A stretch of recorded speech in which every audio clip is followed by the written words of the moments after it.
Балалар, көңіл күйлеріңіз қалай? Ай, керемет! Қазына этнолагері 4-ші күн.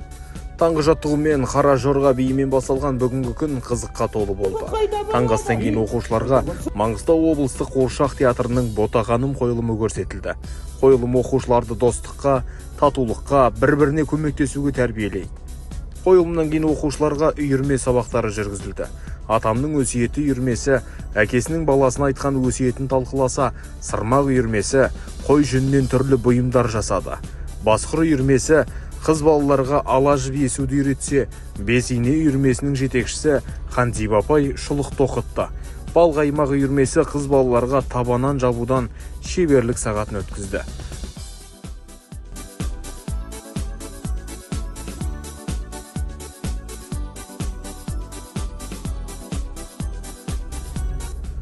Үйірмелерден кейін табақтарда білесіз бе тақырыбымен танымдық сабақ ұйымдастырылды.